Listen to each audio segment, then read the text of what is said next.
Now let us see the options in paragraph group. First, we will see alignments. As you can see, there are 4 alignments: left, center, right and justify.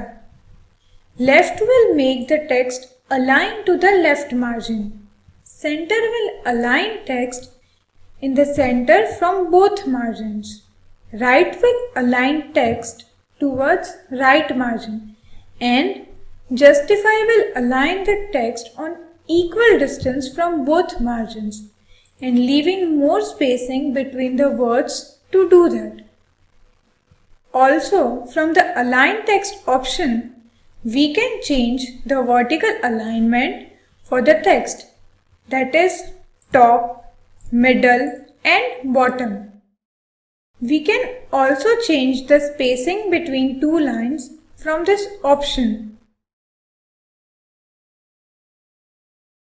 Then we have option to change the text direction, that is horizontal, rotating to 90 degrees, rotating to 270 degrees and stacked.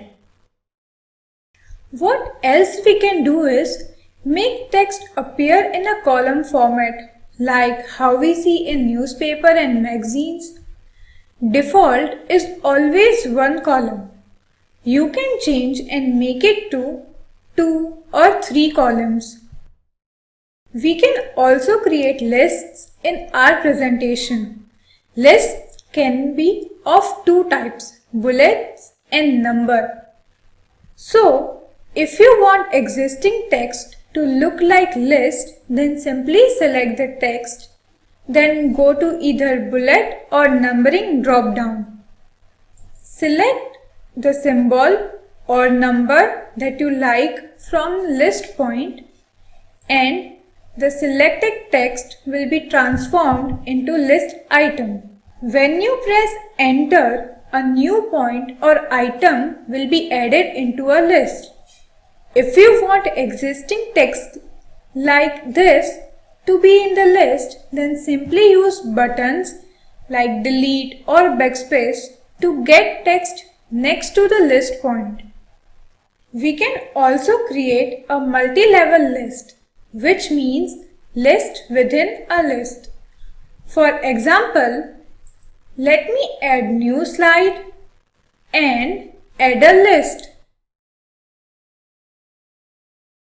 This is my point 1. When I press enter, new list point will be added where I will type point 2.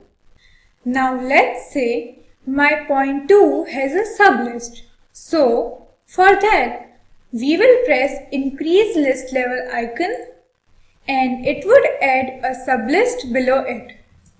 Tab button on the keyboard will also do the same thing, that is increasing or entering the new list level.